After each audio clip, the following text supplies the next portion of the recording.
le monde ne nous attendra pas. Et on a besoin de géants européens dans le monde de la santé qui partagent nos valeurs, qui vont protéger nos patients, qui vont protéger nos hôpitaux, mais avec les contraintes que nous, on leur met en termes de normes pour dire, regardez, c'est dans un environnement sain. Aujourd'hui, on peut complètement être en capacité d'innover dans un prisme de haute sécurité et avec une approche particulièrement éthique.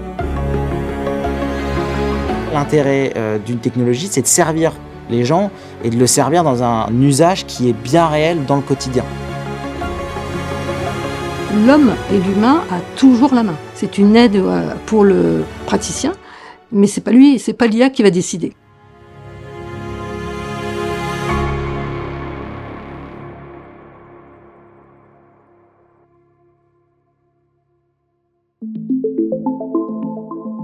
On réalise en fait que le secteur de la santé aujourd'hui est à l'aube d'un nouveau chapitre de son histoire, puisque d'une part, en fait, les habitudes et les pratiques en santé déjà évoluent, et d'autre part, la technologie n'a jamais semblé être aussi prête qu'aujourd'hui, notamment grâce à l'IA.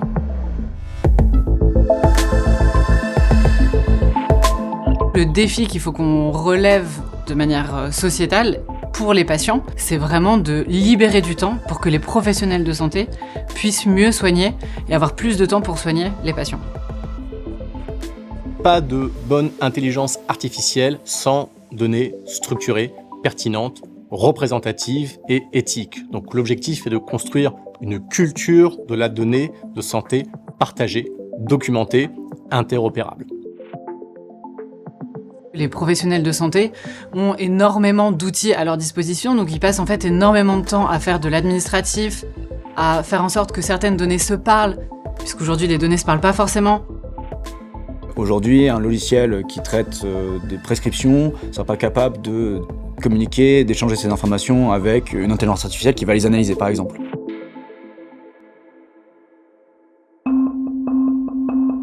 Je suis oncologue et vous savez, le patient atteint de cancer, d'abord ce parcours est long, complexe et même éprouvant pour le patient et même parfois pour l'équipe. Quand on est atteint d'un cancer, on a autour de soi une équipe entière. Et cette équipe, elle est formée de cliniciens, oncologues, chirurgiens, radiothérapeutes, les biologistes et jusqu'à même le médico-social. Donc il faut associer toute cette partie ensemble et avoir une fluidité. Et je pense que l'IA est un outil intéressant qui me semble important pour essayer d'augmenter cette fluidité. Aujourd'hui, vous avez un hôpital qui utilise une solution A comme DPI, comme dossier patient informatisé, et un hôpital privé qui utilise un DPI B. Si vous allez de cet hôpital A à cet hôpital B, vous ne retrouvez pas vos informations. Vous devez refaire une interview avec votre professionnel de santé qui vous repose vos questions sur tous vos antécédents. Vous devez refaire des tests cliniques et biologiques, alors que cette donnée aurait pu transiter extrêmement facilement entre ces deux hôpitaux, puisqu'elle existe, mais les logiciels ne sont pas interopérables, donc ils ne communiquent pas entre eux. Et ça, aujourd'hui, c'est le plus gros frein à notre utilisation de la donnée. Comment s'assurer que les fournisseurs de technologies répondent à des problématiques et enjeux de terrain? Pour commencer, en fait, en s'assurant que l'innovation sur laquelle travaillent les fournisseurs de technologies soit déjà une innovation qui s'intègre dans un cas d'usage qui est bien réel, car sinon l'innovation en tant que telle en fait n'apporte aucune valeur. C'est justement en fait la proximité avec les utilisateurs métiers qui va permettre d'adapter une solution à des contraintes du terrain.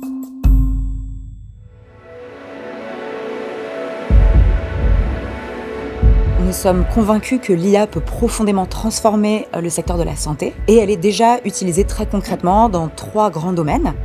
Déjà l'accélération de la découverte médicale, l'aide aux praticiens avec l'aide au diagnostic et l'automatisation de tâches administratives pour permettre aux médecins de passer plus de temps de qualité avec les patients. Aujourd'hui, on a déjà des exemples très concrets de l'impact de l'IA sur la santé des patients et sur l'organisation des professionnels de santé. Le meilleur cas d'usage, c'est la télésurveillance. C'est de pouvoir surveiller à distance les patients qui ont des pathologies long terme. Typiquement, ce que permet la télésurveillance, ça va être d'équiper les patients avec des applications, avec des objets connectés qui vont stocker de la donnée et la transmettre à des professionnels de santé. Et grâce à ça, il y a de l'IA, des algorithmes qui vont pouvoir alerter les professionnels de santé à partir de cette donnée sur des comportements inhabituels. Avec les données qui remontent des pacemakers, aujourd'hui, Implicity est capable de détecter un AVC jusqu'à 3 semaines avant qu'il se déclenche réellement. Là où hier, en fait, on l'avait juste au moment où il arrivait, avec des conséquences dramatiques.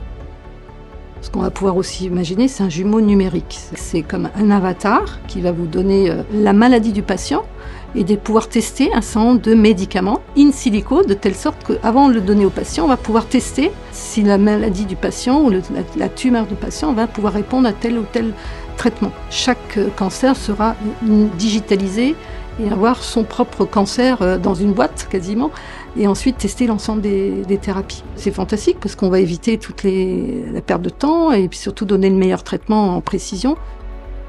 À une autre échelle un peu plus institutionnelle, un pays comme l'Inde, qui est un pays avec le taux de tuberculose parmi les plus élevés au monde, et où Google en fait s'est associé avec des startups en local pour mettre à disposition un modèle d'IA de bioacoustique qui permet tout simplement de détecter et de dépister beaucoup plus rapidement et simplement la tuberculose, simplement grâce au son de la toux.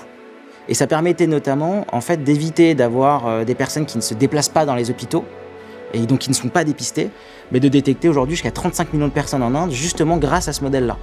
Et c'en est au début, donc 35 millions à l'échelle de l'Inde, c'est peu, mais en fait ça ne va faire que grossir.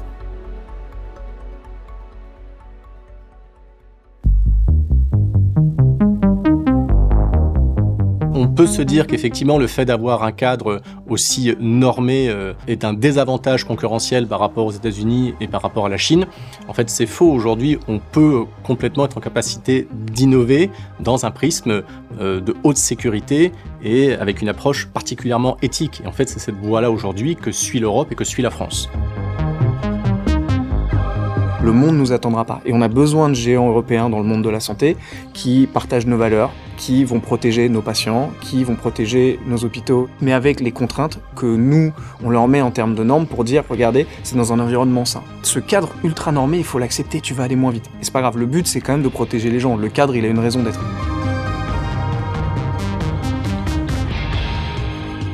Un cloud de confiance, c'est un cloud qui a la qualification Secnum Cloud délivrée par l'ANSSI, qui garantit à la fois une protection contre les lois extraterritoriales et de manière plus générale un très haut niveau de protection cyber contre l'ensemble des attaques possibles. La spécificité de Sens, c'est d'offrir l'ensemble des services d'un hyperscaler, toute la technologie Google Cloud dans un cadre qui garantit cette confiance-là, dans un cadre Secnum Cloud. Et dans le secteur spécifique de la santé, c'est un secteur qui manipule énormément de données sensibles et qui a donc besoin d'utiliser des technologies dans ce cadre de confiance-là. Aujourd'hui, c'est un secteur qui est limité par les technologies qu'il peut utiliser et ce qu'on veut avec Sens, c'est pouvoir permettre aux patients, aux médecins, aux chercheurs de bénéficier de l'ensemble des technologies, de l'ensemble des apports du cloud pour pouvoir accélérer en termes d'innovation et de services développés. L'intérêt d'un attelage Theodo Google Sens, c'est que Theodo va apporter une expertise d'accompagnement à la fois sur la verticale de la santé et d'un point de vue horizontal sur l'ensemble des technologies cloud et en particulier Google Cloud. Google va apporter les technologies, une connaissance des technologies et puis une expertise aussi en termes d'innovation dans la santé, notamment dans la recherche. Et Sens va apporter la technologie, l'ensemble des technologies cloud qui permettent d'innover, en particulier avec l'IA, dans un cadre de confiance et donc sur des données sensibles. Comment est-ce que ça fonctionne ?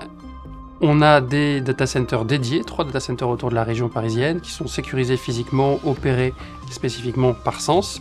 Et on reçoit les mises à jour par Google en continu dans une zone de quarantaine dans laquelle on va aller analyser les mises à jour, les inspecter et ensuite les valider pour les passer en production.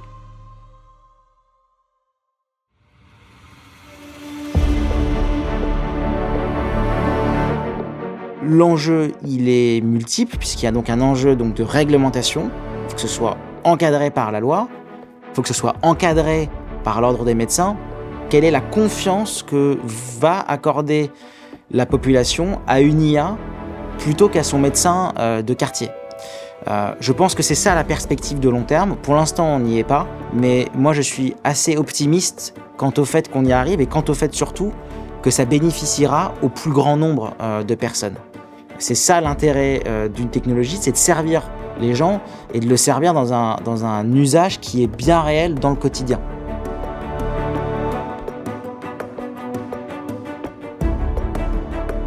L'innovation en santé, au travers de la donnée et de l'intelligence artificielle, c'est finalement une grande équation à résoudre. Une équation entre les patients, les praticiens, les données, les compétences et les technologies. Cette équation, si on l'équilibre correctement, on sauve des vies, on redonne du temps utile aux soignants tout en leur ouvrant le champ à de nouveaux savoir-faire et enfin on redonne, bien entendu, du pouvoir aux patients.